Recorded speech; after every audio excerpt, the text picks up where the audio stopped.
Hello, everybody. Welcome. We're so happy to have you here. My name is Twyla Neely Strite, and I am the Programs Associate at Illinois Green Alliance. Today, I'm going to pass things off to Helen Ho from our Programs Committee to introduce today's virtual panel. And we're going to jump right in so that we get through the whole thing in time. Thanks, Twyla. Hello, everybody, and welcome to today's webinar, Inside the Data Center Boom, Insights from Research, Design, and Policy. My name is Helen Ho, and I am the Design Intelligence Leader at DLR Group. Today's program was produced by the Illinois Green Alliance Programs Committee, a volunteer group that leads the selection, development, and implementation of Illinois Green's education events. And the team that organized today's event included myself, Shubra Kotari, and Jed Starner. Our audience has been muted upon entry. We will have a Q&A session at the end of this program, so please do feel free to type your questions into the Q&A function at the bottom of your screen, upvote others' questions, and we'll do our very best to answer all questions at the end of today's presentation. For those of you who are joining us for the first time, Illinois Green Alliance is a membership-driven nonprofit that advances sustainability in the built environment to ensure greener and healthier communities across the state. Their role is to connect people, build knowledge and best practices, advance policy, and reach all building professionals so that high-performance buildings become the norm, not the exception. Our members represent every sector in the building industry, from architects and engineers to building owners and construction professionals. And you can learn more about membership, check out awesome upcoming events, and learn how to get involved by visiting illinoisgreenalliance.org. We want to take a quick moment to thank Illinois Green's sustaining sponsors. First up, our gold and silver sponsors, with a very special shout out to ComEd, USGBC, and Sloan. And also thank you to our green and supporter level sponsors. We could not do this work without your help. But let's get started with today's program. I'd like to introduce you to this amazing panel of speakers. First is Mohammed Haydari, a research assistant professor at Northwestern University, and his research focuses on the sustainability of AI-driven data centers, energy systems, and industrial decarbonization. He collaborates with national laboratories, industry, and government partners to develop science-based strategies that balance technological innovation with environmental stewardship. Next up is Cheryl Scott, who is the Senior Sustainability Specialist at the Metropolitan Mayor's Caucus, where she's worked on a variety of environmental initiatives since 2019. She helped plan and convene the caucus's data center task force, which brought together experts and local governments to share information and help communities make the best decisions when evaluating proposed data center developments. Some of her other work at the caucus includes the EV Readiness Program, collaborating on advanced energy efficiency policy initiatives, and coordinating monthly environment committee meetings for municipalities in the region. Rajat Wadhwa is an associate and mechanical engineer at HED, specializing in high performance and sustainable design for mission-critical facilities. As the sustainable design leader for HED's mission-critical practice, he drives the integration of energy efficiency, decarbonization, and resilience into complex data center projects. And last but not least, today's panel will be moderated by John Messick, who leads DLR Group's Mission Critical Studio, overseeing an integrated design team for data center and advanced manufacturing facilities. As a mechanical engineer, he works with project teams to navigate the design path to provide operational, maintainable, and sustainable buildings for his clients. So please remember, we will try to have a Q&A session at the end of this program. Please feel free to submit your questions using the Q&A function. We'll do our best to address them all at the end. And with that, I invite John to get us started. Thank you, Helen. I wanted to, again, thank everyone who's attending to spend time with us on this complicated topic. I do want to start off by saying this is to present three different point of views in the industry. And we want to keep this neutral, so please leave opinions at the door. This is for information and learning processes. To set the stage, I wanted to kind of throw out some of the statistics for Illinois. Data centers have been around for 10, 20, probably even longer than that, years. Mostly small little things that 20 years and beyond.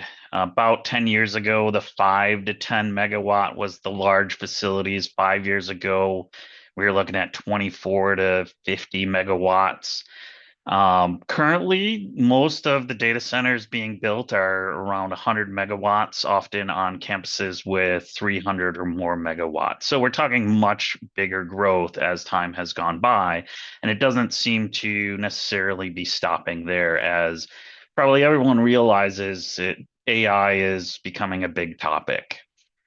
In Illinois, there's approximately 200 data centers in operation, with another 50 to 80 that are planned or being proposed throughout all of Illinois. Now, a lot of that has been centralized around Chicago, but it certainly is expanding further south and west from Chicago in the last few years.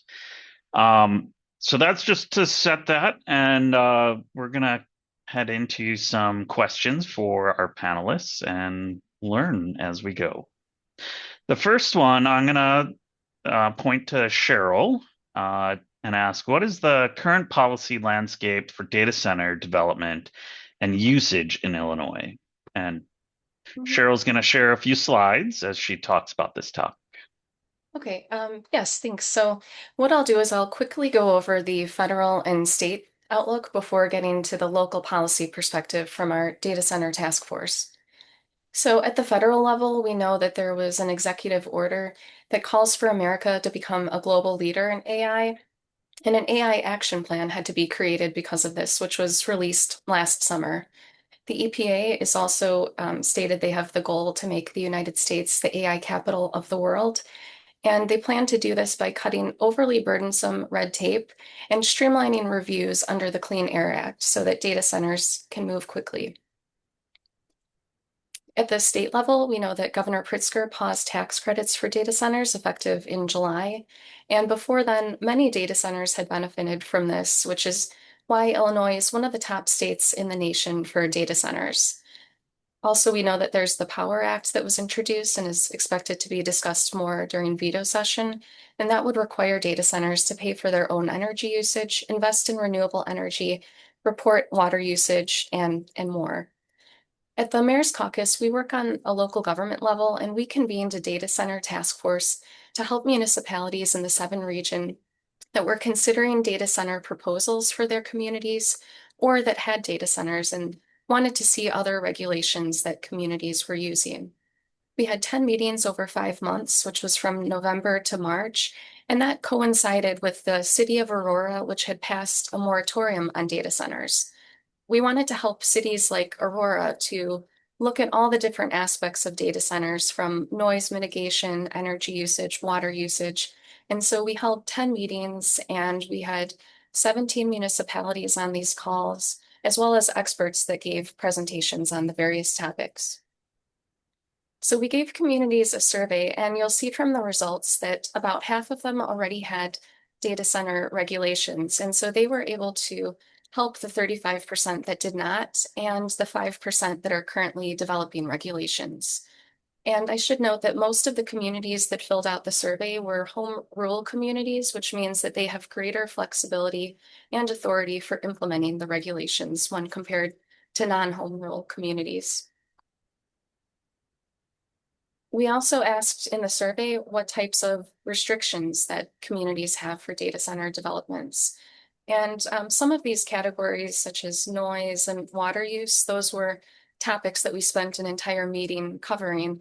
Other ones, you can see setbacks and landscaping were some of the most popular regulations, and that can help to provide that buffer zone between residential areas and the data centers. And that can help to mitigate noise and just provide more space so that it's not bothering residents.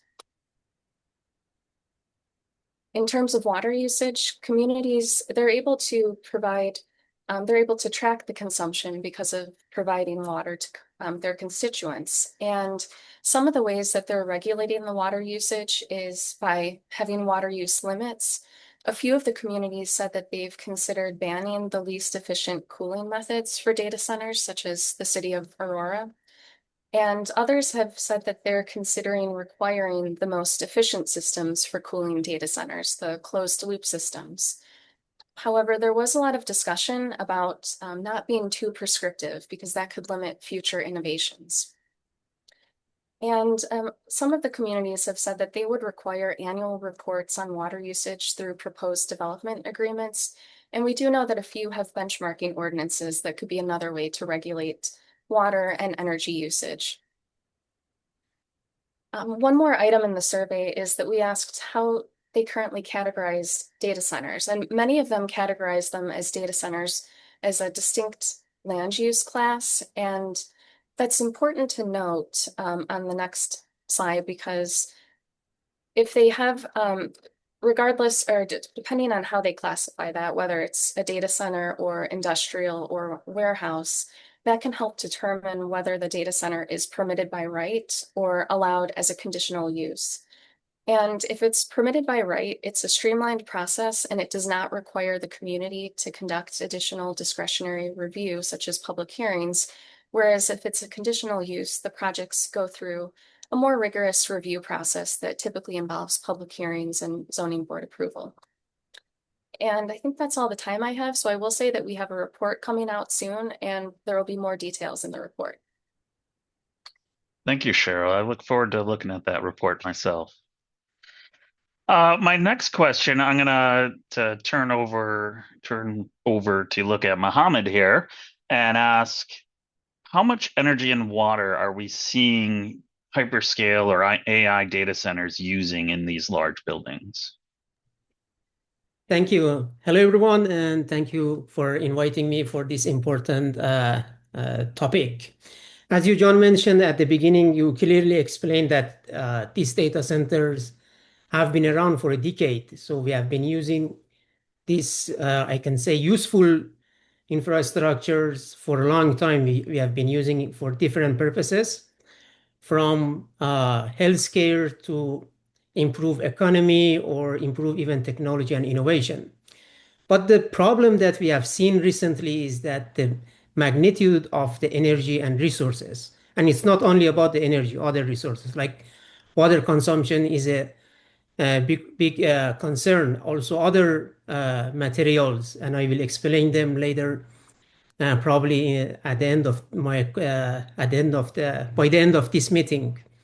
So in terms of the energy, like in terms of the sustainability, I can divide sustainability into three major parts: social impacts, environmental impacts, and economic impacts. And within the environmental impacts, we can divide environmental category into different parts, like it can be global warming potential, or for example, greenhouse gas emissions. We can consider water consumptions, material consumptions, acidification, and there are many other parameters. But we mainly focus on water consumptions and energy consumptions for today's discussions. In terms of the energy data centers, we have a different type of data centers. We can divide it in different categories, but I like to divide them into 4 or 5 major data centers in terms of the size. As you mentioned, we have been using multiple data centers in Illinois. Those are mainly small, medium, and large data centers that are not the point of discussion for today's meeting. But hyperscale data centers are those giant infrastructures that are probably 10 to 100 times larger than large data centers. And a typical electricity consumption can be higher than 100 megawatt, and 100 megawatt capacity is equal to around 80,000 household electricity consumption. So when we talk about this giant infrastructure energy consumption, we are talking about big numbers. But the problem is not big number, because we have the priority is not the electricity generation. The problem is how the time to power, how fast we need this electricity, this giant amount of electricity to support our AI activities. In terms of the water consumptions, this infrastructure consume large amount of water. Let me find some numbers.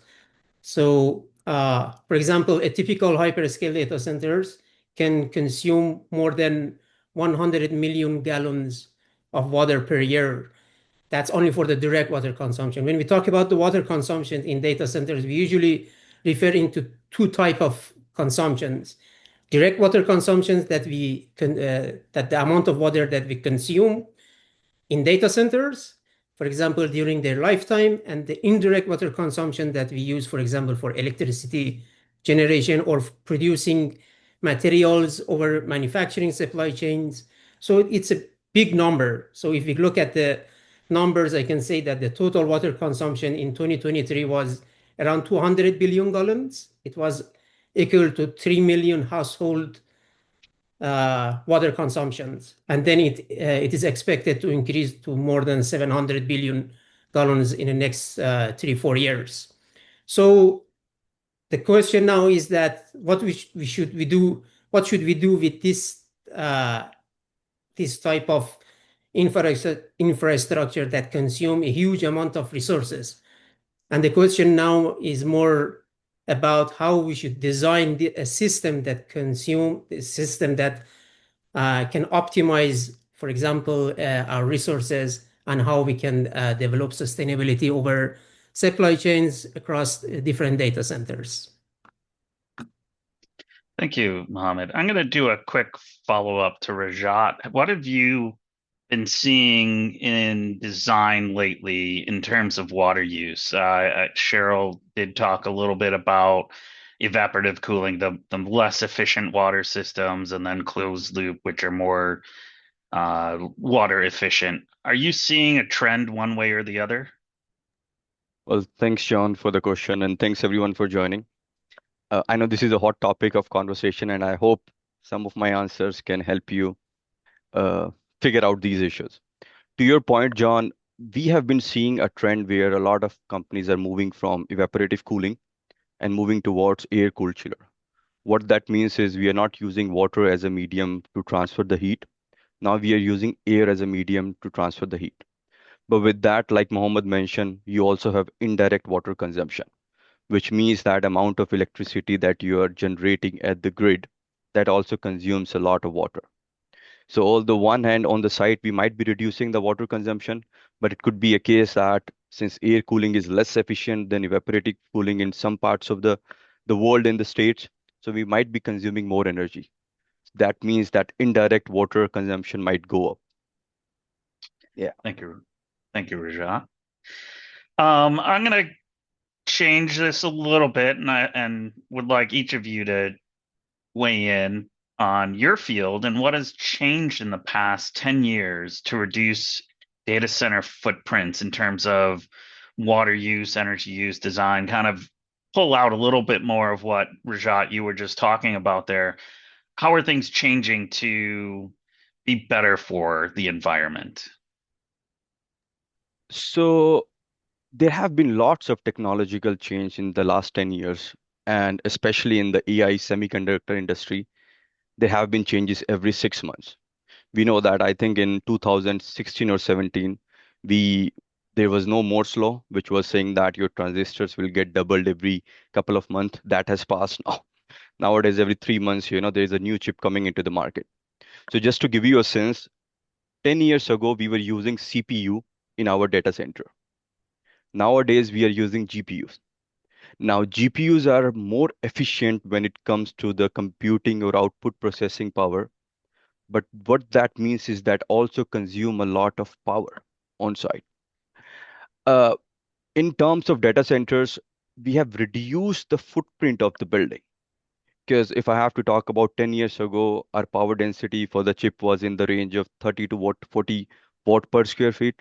Nowadays, we are looking 500, 600, 300 watt per square feet in the same area where we had 40, 50 watt per square feet 10 years ago. 10 years ago, we had like a normal rack, you'll say if a larger rack had somewhere around 10 to 15 kilowatt of computing power. Nowadays, we are saying 200 plus kilowatt, and the projection is it might be going to 1 gigawatt.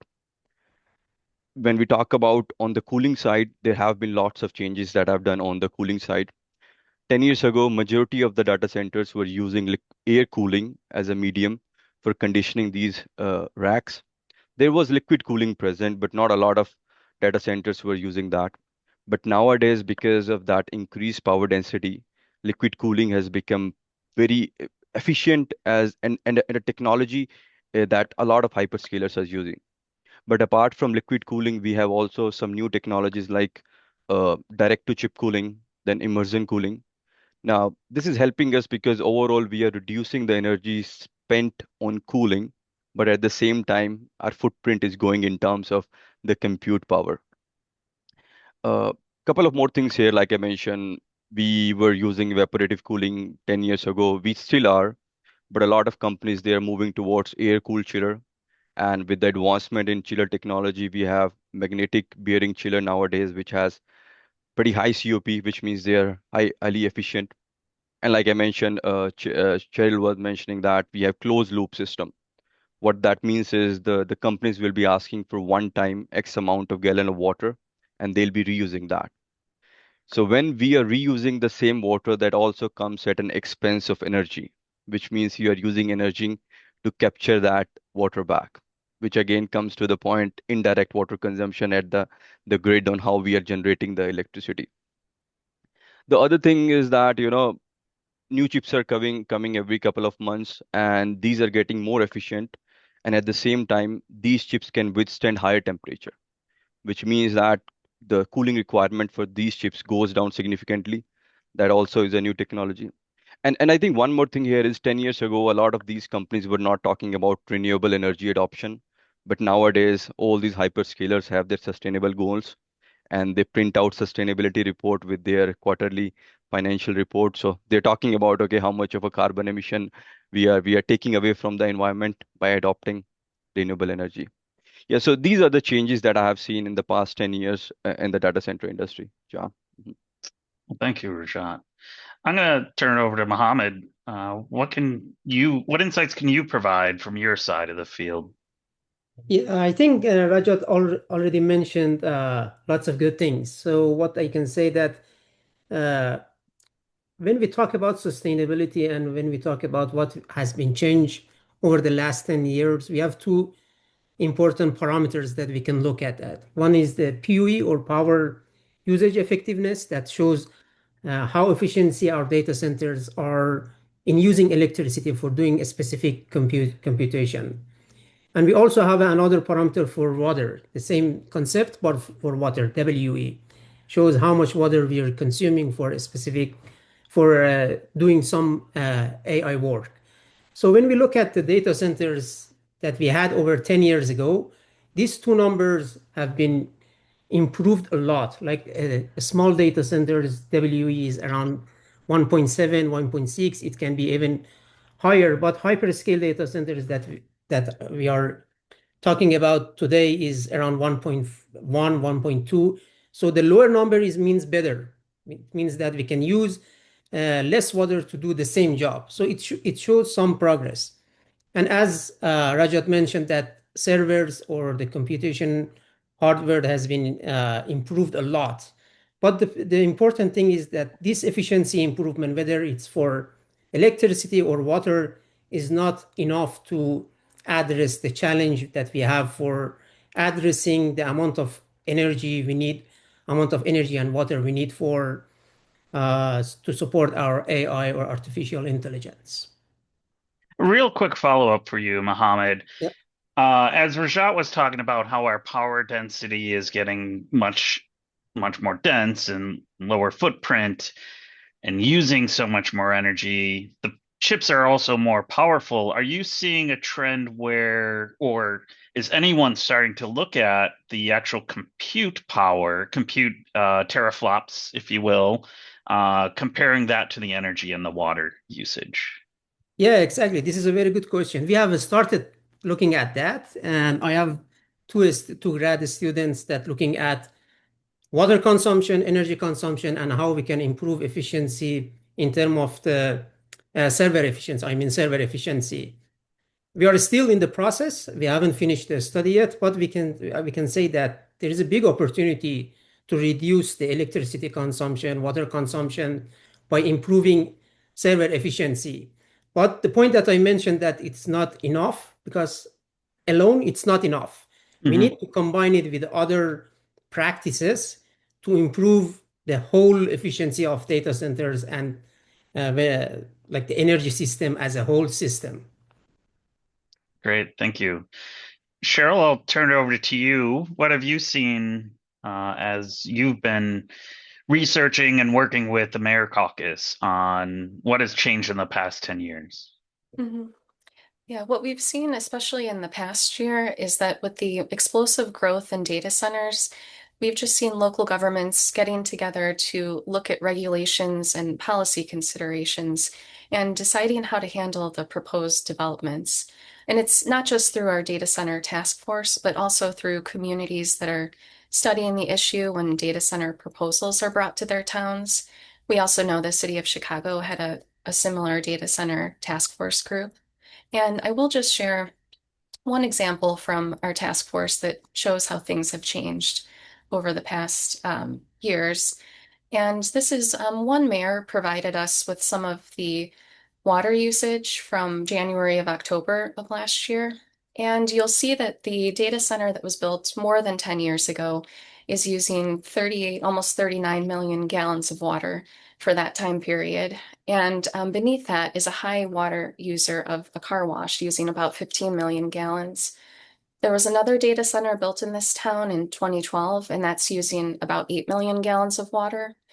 And you can see the laundromats are the next highest water users, which below that, we've got the third data center that was built in 2023. And although it's two buildings and 500,000 square feet, 36 megawatts, which is, the same amount as data center two, it's only using 910,000 gallons of water. And when we look at that, the average household in this town is using 90,000 gallons of water for this time period.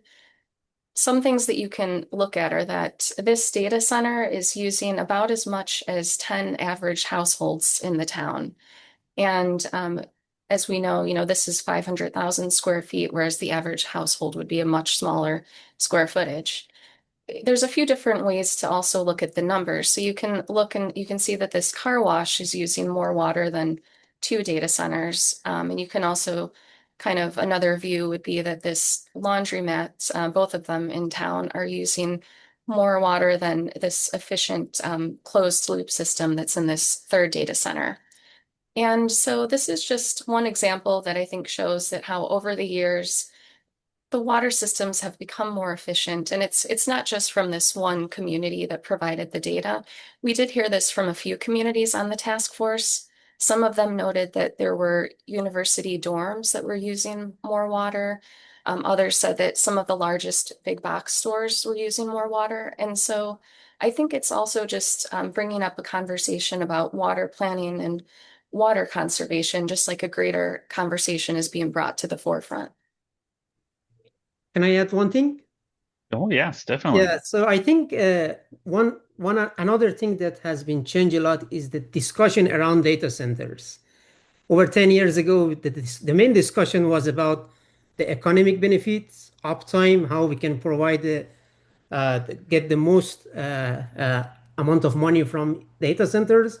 But today, we are talking about sustainability. We are talking about environmental impacts, water consumptions. And the reason that we are gathering today is because the discourse has been changed from only economic point of view to the more sustainable, which is a very good sign. I would agree. John, if I may add one more thing to your Definitely. question, when you were talking about compute power, so data center is the one thing that consumes power, but we also need to look at the large language model side. So it also comes down to, how efficient is that large language model when we are talking about how much water they are consuming. You might have seen that, if token thing, you guys might know that the token prices have been going down for some of the models. The reason for that is these models are getting more efficient and they use less token per query to get the same output, which means that lower energy consumption and lower water consumption at the data center. So it's a mix of both, software side as well as mechanical side when we talk about the overall energy and water consumption. Definitely. Thank you, each of you. Can I ask another question? Feel free to chime in here if maybe I'll point to somebody if there's not a quick answer, but how are owners and operators tackling the energy crisis with their own internal sustainability goals, or are they going for certifications like LEED or Green Globes, or is a lot of it more being driven by requirements of their permitting or allowance to build?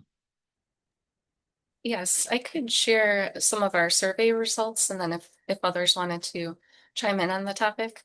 So Great. we did ask communities about that, and what we largely saw from that was that they did not have incentives for green building standards, but that they did note that they're following the 2024 Energy Code. However, there were some communities that are encouraging green standards and plan developments and encouraging a higher efficiency than the Energy Code. One community mentioned that it does incentivize this with a Green Business Award program.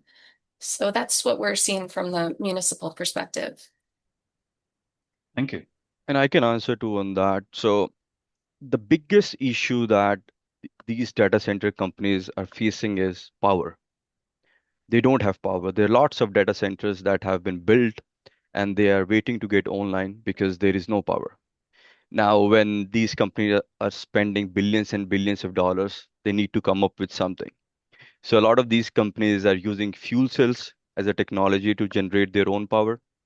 Some of them are also using natural gas power plant on site to generate energy.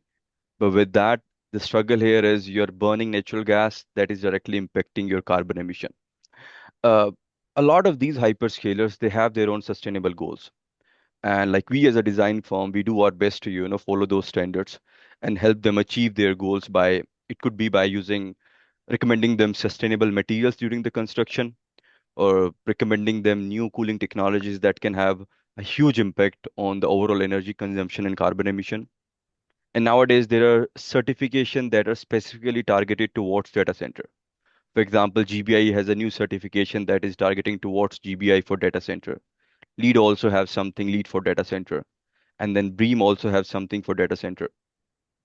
Now, I think with these certifications, clients are forced to do incorporate sustainability in their project. Like I mentioned, these certification forces you to use materials that are environmental friendly, energy efficient product, water efficient product, and some of them even say that okay, you can't use gas on-site gas in your building. Now they don't say that how you get energy, but they say that in the building you can't use gas. That helps somewhat. But yeah, I think we as a design firm, we are doing our best, and these green building certification definitely helps both the data center firms as well as community to build sustainable and green data centers. Yeah, and I would like to also add something to what Rajat mentioned. I've been in multiple conference and symposium with variety of industry partners working on data center supply chains. The main issue that I have found was that time to power is the main concerns of industry people. Like the time that they need to provide power, as Rajat mentioned, provide power for data centers. And that can cause lots of problems because like companies cannot, there is the competition in this area is very high. So people can, like companies, AI companies cannot stay for a couple of years to find, for example, renewable energy sources or clean energy sources that I always advocate, but they cannot stay and lose money, billions of dollars. So time to power is a main constraint, and it can have some environmental consequences. Like we have a different type of energy sources. We have natural gas, renewable energy like solar panels, wind turbines, battery storage, geothermal, nuclear, and also natural gas with carbon capture and storage. Each of these type of energy pathway has their own restrictions and limitations. Some of them are available like natural gas, but at the same time, they can create lots of environmental impacts. Some of them like solar, wind, and storage, the technology is available, but the policy is not strong to improve the manufacturing of this type of technologies to provide enough power for this type of data center. So I would say that time to power is the main concern of the industry, and we should understand their concerns to be able to optimize the energy systems and associated environmental impacts. Thank you, each of you. Um, gonna move on to kind of a more your personal hopeful thoughts for the future on sustainability for data centers. If you could all provide, a quick 1, 2, 3 sentence, what is your hope for the future? Mhm. Yeah, so I did mention it a little bit earlier, but I think that data centers are sparking conversations about water planning, water conservation, and energy conservation. So I think that's one positive that's coming out of these discussions. And also, I'm hopeful that the collaboration of local governments and other organizations that are examining these issues surrounding data centers, that way, everyone can be sharing resources, best practices, and making the best decisions. Thank you, Cheryl. Jacques? 2, 3 sentences will be, it will be difficult to summarize that, but like you mentioned in the beginning, data centers have been part of our lives for years, 20, 30 years ago, like you mentioned, and they will only become more important as the technology continues to grow. Currently, you see that, whether we are sending an email or whether we are communicating through this app, we are using data center somehow. And data center also are helping in the healthcare sector, accessing a lot of important patient information that we need. But I think the real challenge here is on how we can make these buildings more sustainable and how we can operate them more efficiently on a day-to-day basis. I think if we do that, data centers won't be seen as a burden on society or environment, but I think as an essential part of our sustainable future. And that's what my hope is, and we are doing that on a daily basis for the environment and for our future generation. Thank you. Mohammed? Yeah, I think, as I mentioned, sustainability is not a fancy request anymore. It's in the heart of any discussions about data centers. When people talk about data centers, whether they are policymakers or researchers from industry, they need to at least talk about sustainability. And I hope that these discussions about sustainability will lead into sustainable practices that, as Rajat and Cheryl mentioned, that the data centers will be part of our sustainable innovations. And I think AI can solve lots of problems that we have seen in terms of the environmental and sustainability issues. It can optimize our energy systems. It can quantify our environmental impacts more accurately. So these are all positive side of data centers, but we should keep our sustainability practice going further to ensure that sustainability is not only a part of a discussion, it's part of the real goal with the highest transparency from policymakers and industry. Thank you. I'll chime in with mine as well. Um, I'll start by saying I've seen a little bit of the trend happening, but I want us all, the industry and beyond, start looking at data centers as a holistic, sustainable pathway. For a long time, we really just looked at the PUE, the power use effectiveness, as you talked about earlier, Mohammed. And it was the one thing we really looked at in terms of sustainability. Get that number as low as possible. Well, to get that low as possible, you need to use a lot of water. So it has changed. Now we're talking about water use effectiveness. But there's plenty more. There's all the carbon that goes into, and that goes into these buildings and how they're built. So my hopeful is that we're going to continue to evolve how we look at these to be a more holistic view of how we look at the data centers. And I think, And John, well, th go ahead. sorry, that's a good point, and we in the industry are working towards that. So Hmm. we are working on a new metric called DCRE, which Hmm. talks about data center resource effectiveness. So we are not only talking about water and energy, but we are talking building as a holistic thing. Okay, whether you are reusing water, that will give you some credits. What kind of energy you are using, that will have some effectiveness. Someone mentioned in the comment, zero carbon concrete. There is nothing like Hmm. that.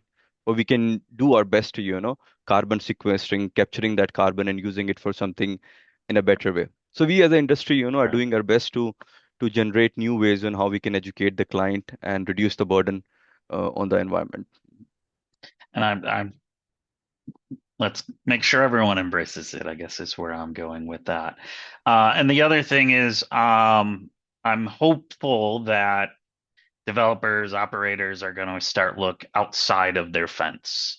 They have put a lot of money into solar that is outside their fence, but there's a lot of opportunity to use that waste heat to heat communities, which could reduce the burn on power plants and other natural gas uses as well. So I'm hopeful that that will take hold as well. With that, we're going to open it up to questions from our audience. Helen? Yeah, so as you all were talking, the questions have been rolling in, and I've been trying desperately to think about how to group them together to try to get everything answered. But this is such a complicated and nuanced conversation, and I think some questions are more technical than others, so I'll just do them due justice by reading them word for word, also to make sure that I'm not misrepresenting someone's questions. So, John, to follow what you just said, there's a question in the chat from Tom. It says, rather than utilizing air-cooled chillers, has there been any meaningful discussion regarding utilizing heat recovery chillers to utilize the waste heat for other processes like sector coupling or within thermal energy networks and district heating? It's not a question just for you, John. Anybody can chime in. Sure. I'll chime in a little bit. I think the difficulty is a lot of in America and Illinois, there's not a lot of those district energy loops to put that into. College campuses, there's probably a little bit more opportunities there because a lot of them have district heating and cooling loops. Um, so there's an expense in how do you make that work. There are opportunities out there though, and maybe that's part of, Cheryl, on your side of things, maybe the municipalities need to start thinking about how to make something like that work. If anyone else would like to join in on answering that, please do. Absolutely, John. So a lot of our clients, they operate worldwide. And like you mentioned, in America, we don't have, we are not using that waste heat. So the same companies in Europe, they are utilizing that waste heat in different ways. But I think when it comes to US, we don't have policies or requirements that are not forcing them to use that waste heat, to whether it could be heating their Hmm. own offices, because all the data centers have their offices and maybe building adjacent to it. So a couple of our clients, they tried, but at the end of the day, it's all about return on investment. You'll have to spend a lot of money upfront, and the benefits will take a lot of time to recover all that money. So Hmm. that's what we have been seeing in the industry. And to touch on that, I think in Europe specifically, there's a lot of regulation where they have to do that and more availability of those loops as well. Great. There's a question from Steve in the chat that's gotten a lot of upvotes. So let's get real for a minute. It seems that data centers seem to put speed first and sustainability last, with natural gas and diesel consumption for power. So can any of you speak to sort of the impact of greenwashing that you feel is happening in this space? Are the green design initiatives that big data companies are talking about just greenwashing to a degree? Okay, I think I can talk about that. I can answer that question. So during my discussion, I explained that transparency is an important part. So in reality, many companies or many people in general, not only companies, don't put unnecessary pressure on industry people. Many of us decide based on our budgets. So to be able to change that kind of thinking that speed is the because speed is the first priority without any doubt. I talk with many people, and the speed is the main problem because if they cannot make money, they cannot survive. But sustainability is a big concern because of their consumers. So if we have a good policies, enough regulations that can support, force, or incentive industry and provide opportunities for industry to shift from speed or at least consider sustainability as a part of the speed, then we can see lots of change in terms of environmental pollution or sustainability concerns. I'll jump in there. I think a lot of them have true sustainability concerns, and many of them have created their sustainable guidelines. But they do have work to go on making those better. It's an industry that's going to continue to use a lot of power and indirectly water until some bigger changes happen. Uh, but they also have put a lot of money into the solar power infrastructure in the United States. Is it greenwashing? I hope not just trying to be. I hope that their sustainability goals are true to them. What I also want to add one thing.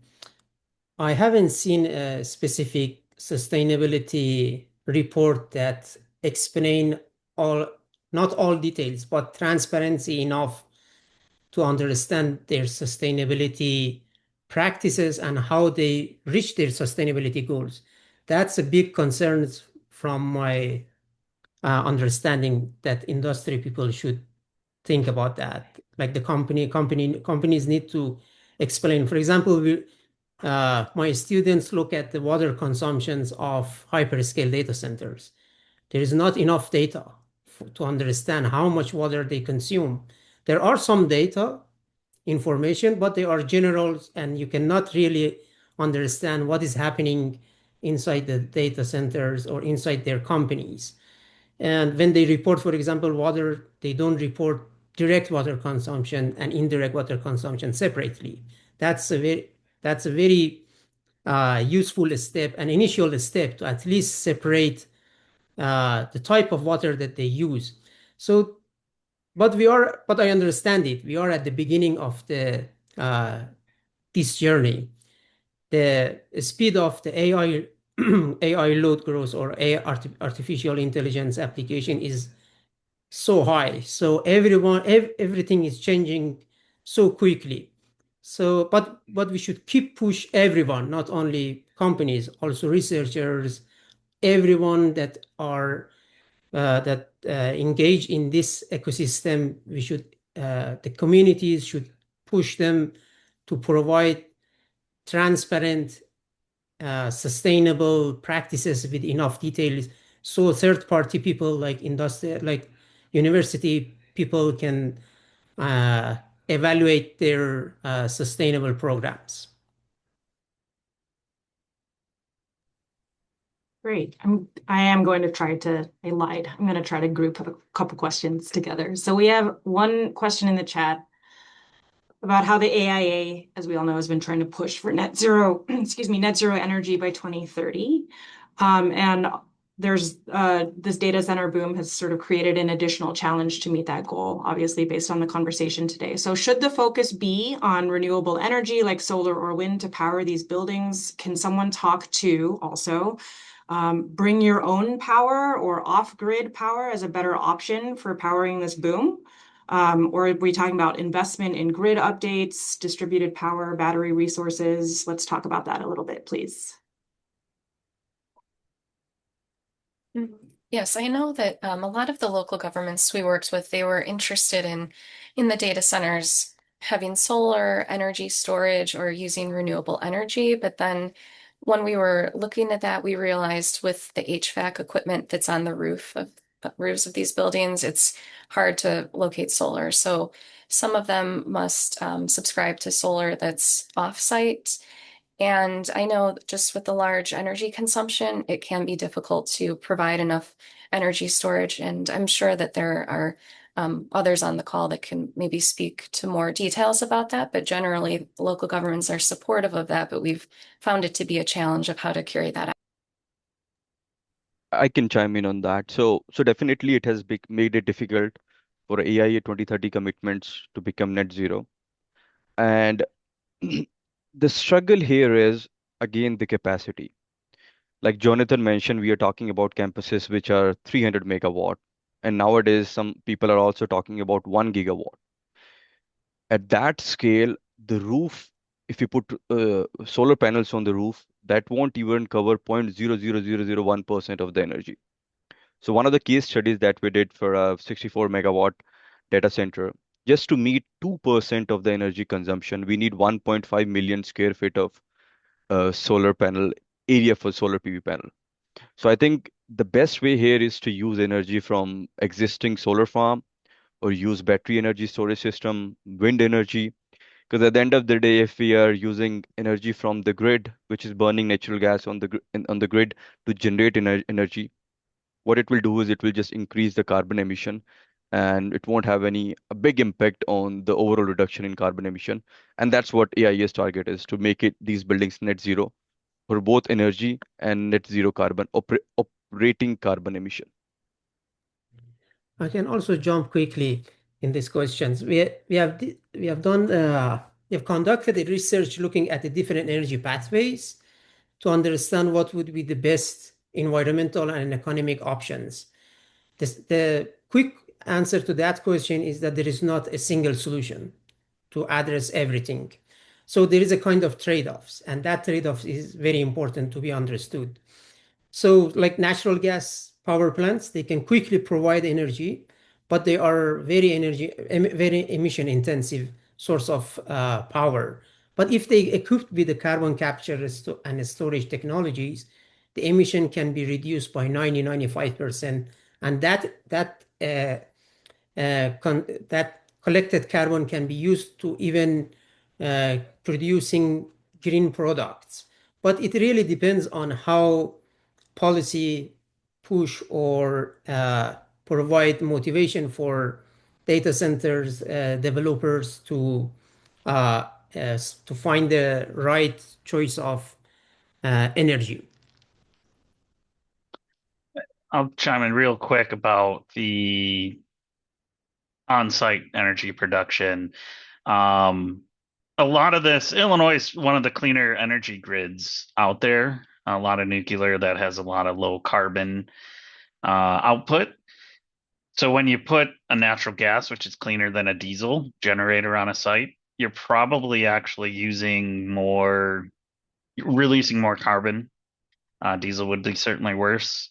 So it's kind of a trade-off. Like what makes the most sense in terms of that? Does it really answer the 2030 question? No, but I think it's something that we need to look at kind of beyond that. Let's find the best avenues. Let's be as efficient as we can to try to minimize that impact. Great, thanks all. I think we have time for maybe two more questions. One is for Cheryl, but really for anybody afterwards. But there was a great slide you shared that showed that 50% of towns have adopted some sort of data center regulation. Are there any particular cases that you'd like to highlight regarding successful local policy initiatives that have engaged communities? I think in general, when communities allow data centers as a conditional use, that causes them to have a public hearing process. The zoning board reviews them, and in that way, the public is more aware about what's going on, rather than if they're permitted by right, it's more of a streamlined process. And so I think that in general, we know that many communities have also stopped. City of Aurora has held a moratorium to just look and examine things more closely. And so any community that's kind of just pausing, letting the residents get involved, and also holding open houses and public information sessions. We think that's a great way to engage the residents and keep them informed. Anybody else? Got it. Okay. I think there's one more that's been upvoted a couple of times. Is there, and I think this is a great question for everybody on the panel, is there one myth about data centers you hear frequently that you would like to demystify here and now? Anyone want to go first? Oh, I've got a couple. I can let others go first so that I could just throw an extra one at the end, or all right, I'll go with one that's maybe not the most common myth but one that kind of hits home a little bit is data centers are poisoning the groundwater. I don't, it's not true. They're not dumping water into the ground, so I don't see where that can come from. Also, none of the chemicals used in the systems in the buildings are what's being supposedly poisoning the ground because they're not going into the ground anyways. Um, so that's my one that I'll start with. Okay, yeah, I can provide a myth that may answer some of the other questions in the chat. I think someone mentioned, why couldn't we ban data centers? And communities, they have the power to hold a moratorium, to take more time to look at the issue. Home rule communities generally have more power for regulations. And, they can control how they classify data centers, whether it's classified as its own use or lumped into industrial.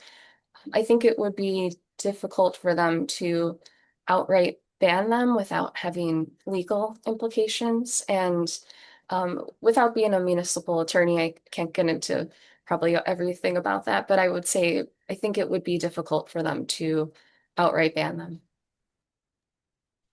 One myth I've heard from a lot of people is that, all these data centers, they're running on fossil fuel.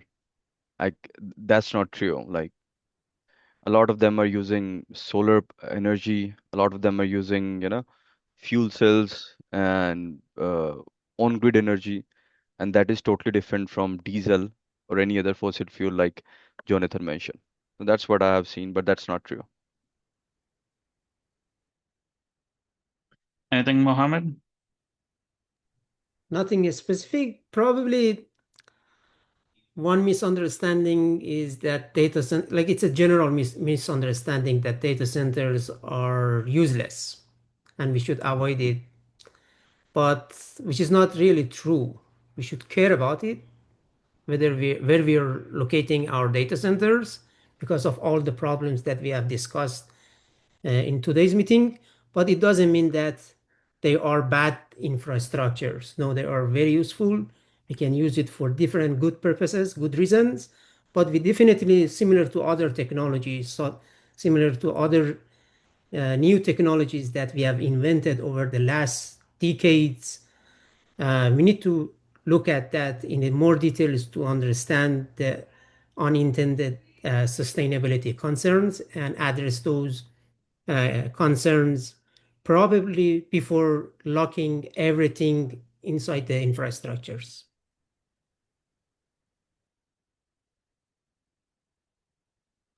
And I think that leaves us out of time. I want to again say thank you to all the people who have attended, as well as each of our panelists here. I think this was a great discussion. There are additional questions that I think we're going to try to get answered and sent out. Twyla, is that correct? Yes, we'll have our speakers hopefully take a moment to look through any unanswered questions we have and type out some responses. And I will include those in our follow-up email, which we will try to get to you all sometime early next week. But thank you all for tuning in and for your great questions. And speakers, thank you so much for taking the time to share with our audience. John, thank you for moderating. Helen, thank you for Q&A moderating. Yes, and thank We you, really Helen. appreciate all of your time, and you'll all get a follow-up with the recording of this event as well. So stay tuned, and thank you all again. Have a great afternoon. Thank Thanks, you. Thank you. Have a everyone. good Thank one. you. Bye.